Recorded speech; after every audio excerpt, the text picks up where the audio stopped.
As of November 6th, the global servers have finally gotten their second scenario, Unity Cup. In this video, I'm going to talk about what the Unity Cup is, how it's different from URA, and just specific technicalities about Unity Cup. I want to note that this video is as of November 6th, so any updates to Unity Cup will not be captured within this video. So first, on a high level, what is Unity Cup?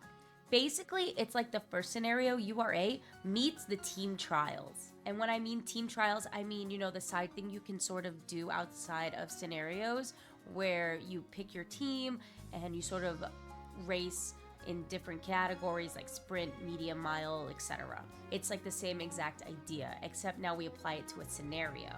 Your team for the trials will consist of your Uma, the one you chose to train for this scenario. Your support cards will now also put those Umas into your teams, along with some story characters, Urara, Rice Shower, Matikane Fuku Kitaru, there we go, Taiki Shuttle, and then some random Umas will join along the way. So you don't just get your Umas randomly throughout the Unity Cup, they sort of follow a schedule. So by turn 2, all your support cards will turn into Umas that can join your team. Of course, if you have a PAL card like Riko, she will not join your team. So that's why I wrote maximum of 5. By turn 3, all the scenario Umas, the ones I mentioned before, like Urara and Taiki Shuttle, will join your team.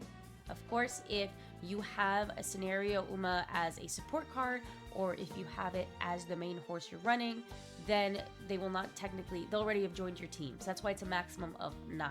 But don't worry, because by junior year, late September, you will have 10 Umas ultimately on your team. That is because the game will just give you some extra Umas by that time. So now, just like when we do our team trials, each Uma will have their own stats. As you can see here, I have my Helios, and this is one of my support cards, and as you can see, she has stats. She has speed, stamina, power, guts, wit. She has aptitudes. She literally has everything. So she will have stats. Also, if you have a non-support card, they will also have stats. So as you can see here, Urara is not one of my support cards. She's actually the scenario horse that we will get in turn 3. And she has her own stats as well. And as you can see, Urara has an R rarity card, and that's just because I'm not running her support card. So any non-support Umas are just R rarity. And I literally cannot stress this enough. The rarity of your support card does not influence the base stats of your Uma. So a very quick word on scenario link, right?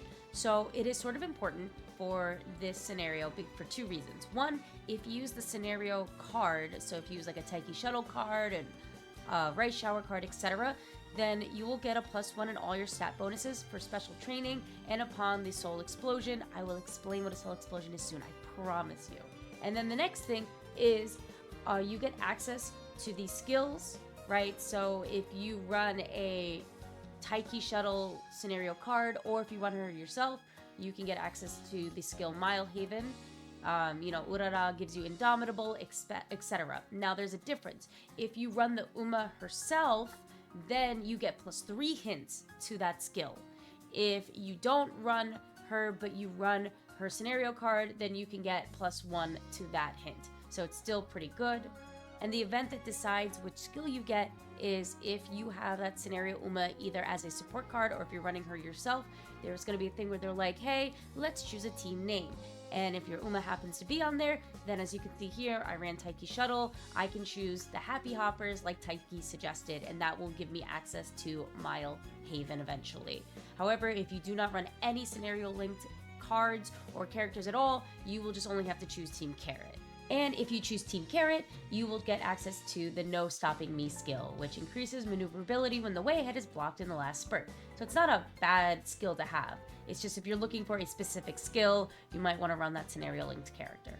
And of course, there is the scenario linked card, Riko, and basically this is good for the Unity Cup because she will grant you higher rewards in the Unity Cup scenario for certain events that she triggers. And just like sort of our URA scenario friendship cards, we get a lot of failure protection, energy cost reduction, etc. So, it's a good card to run in the Unity scenario if you want to run a friend card. Also, in addition, you get access to the skill Rushing Gale through her.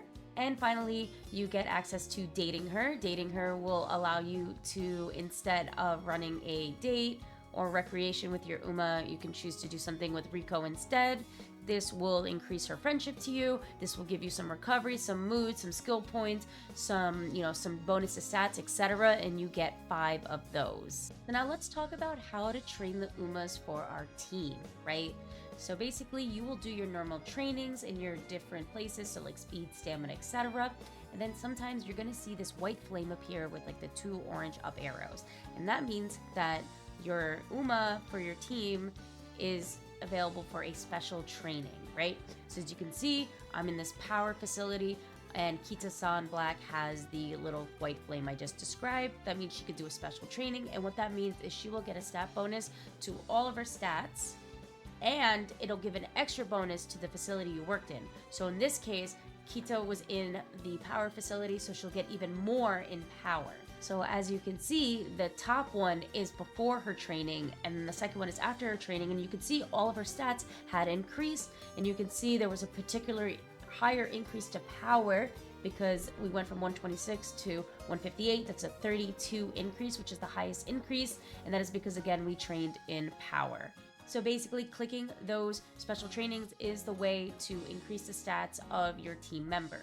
And of course, you can have more than one Uma with the flame on her. So that means that in this case, these 2 Umas will both have their special training, and so they will get their stat increases.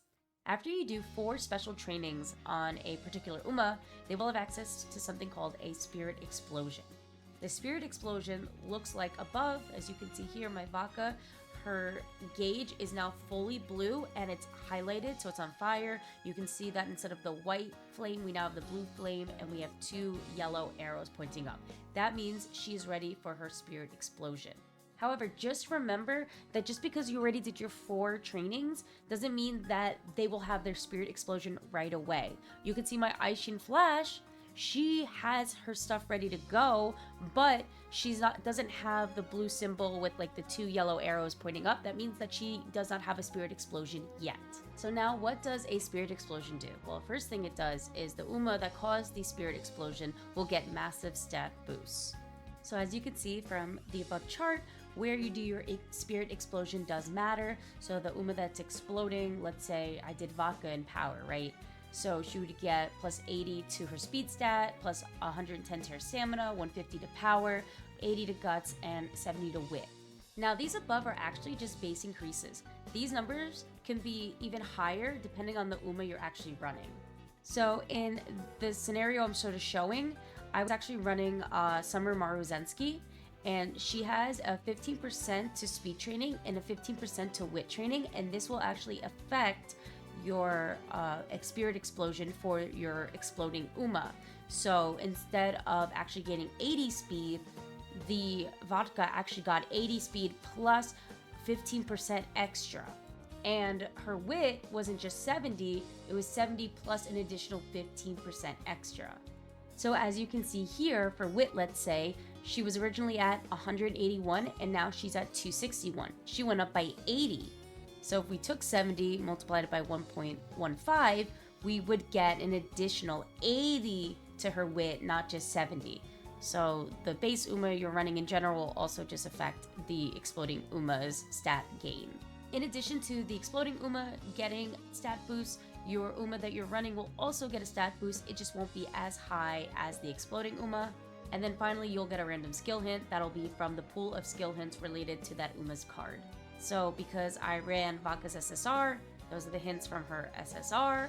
But, for example, I didn't run Taiki Shuttle, but she is definitely an Uma that will be on my team, and so the hint will actually come from her R card. In addition, the skill hint will not be useless. What I mean by that is, let's say they give you a skill hint related to an aptitude, they're not going to give you a skill hint that's related to an aptitude below A, right?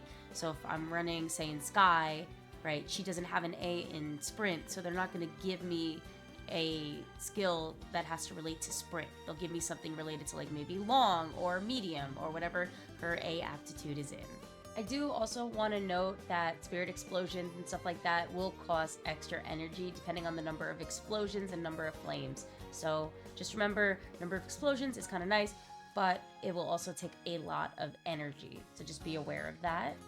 So there's actually another reason why spirit explosions do matter, and that's because at the end of the scenario, you will get access to one of these skills shown above, and the skill chosen will be based on two things. One, the skill type that is picked from the highest team stat rank.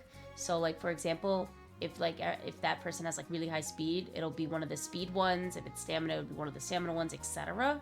And then the spirit explosions themselves will indicate the rarity and the number of hints, right? So if you've had 4 to 9 explosions, you'll only get a normal rarity of that skill and only 1 hint.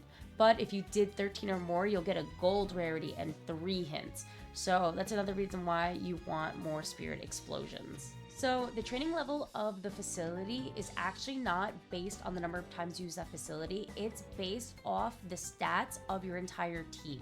So you can sort of think of it like in 2 different ways. One way to think about it is it's based off of the average stat of your team.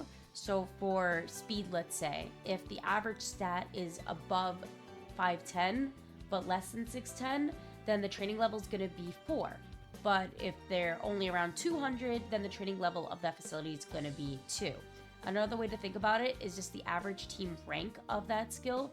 So if they're average, A for speed, then they will have a training level of 4 for speed. And, it all depends on the stat and the associated training facility. So that's just one thing to think about. We just learned about how to raise your team. Now let's talk about how to actually compete in the Unity Cup.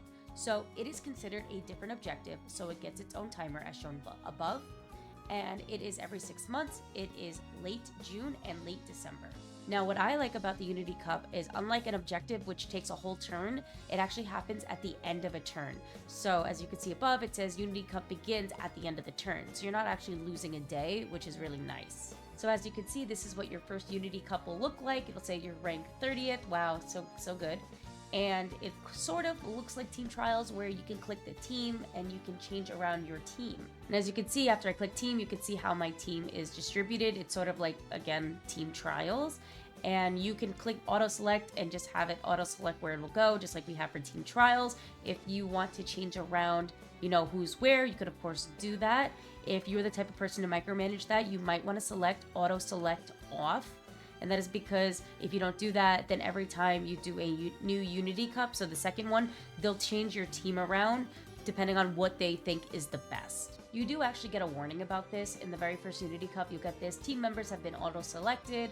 It's just telling you that they selected it for you. Again, you can click auto-select off. And then once you're ready to roll, they will show you that you have 3 different teams to choose from.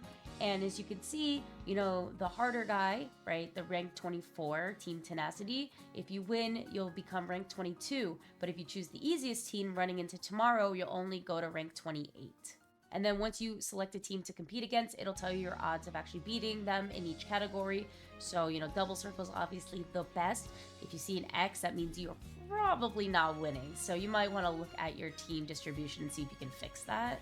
Then now choosing the harder team is kind of better for you for a couple of reasons. One is if you beat an opponent of, a certain letter strength, you get extra stats and skill points. So obviously, we want to go against higher strength opponents to get that. The other reason why is for your ranking, you will get a temporary boost to your stats, right? So, for example, if you are ranked 16 to 20, you're going to get a plus 10 to all of your stats temporarily for that, right? So after the Unity Cup is over, you lose those stat boosts, of course. So besides even getting a boost to your Uma's main stats, your team will also increase in stats. So if your team wins a Unity Cup, all the Umas on your team will get plus 50 to all their stats. If they draw or lose, they only get a plus 10. So it's super important that you try to win every single Unity Cup so you can maximize the amount of stats that your Umas and your team are getting. Another thing to note is that if your team rank happens to be S, you will get 1 hint towards the skill it's on. If you have a scenario character on your team, then instead it'll be level 3. And if you got an S+, it'll give you even an additional skill hint. So if you have a scenario character on your team and you're an S+ rank, that's 4 hints towards the It's On skill. Another fact is that if you lose the Unity Cup, that doesn't mean you lose your career. Usually when you do the main objectives, if you lose one of your objectives, the career ends. But for Unity Cup, if you lose all the cups, it does not mean your career ended. It just, you lose out on a lot of stat game and the real meaning behind the scenario. So you really want to try to win the Unity Cup. But you can complete an entire career and have lost all the Unity Cups. It's okay. The stat cap is 1200 currently for the global scenario for all stats, and the Unity Cup scenario also gives its own white spark for power and wisdom, which you can get or not get. It just depends on the luck of the draw. So now, a lot of you will be wondering, what do I do during this scenario? How do I balance between a rainbow and a flame? Well, you could sort of think of it in the 3 years, right? The first year, you want ideally one explosion to occur, and that is because that'll guarantee you most likely the win for the first Unity Cup. And remember, we want to win all the Unity Cups to get all those juicy stats. So we do want to balance getting friendship and flames, but honestly, in order to get that explosion, we're going to have a slight more preference towards the flames themselves. In year 2, we want to try to get our friendship up, of course, so we can get those rainbows quickly. And now we're going to find a nice balance between rainbows and flames. Of course, we want as many explosions as possible, but if there's a juicy rainbow, I'm taking that. And what's really nice is that you're not always going to have a rainbow training. And usually during those, in the URA scenario, I always wonder what's like the best thing I should be focusing on if my rainbows are maxed, but there is no rainbows. Now at least you have sort of something else to focus on, which are the flames. And then finally, for the last year, just focus on your stat goals. If you need 1200 speed, just spam the speed. You need it, right? Thank you so much for watching my video on the Unity Cup. If you have any questions or comments, please feel free to comment below. I also put the links to any sources I use. And yeah, good luck raising your Umas in this new scenario. Let me know how it goes. Bye!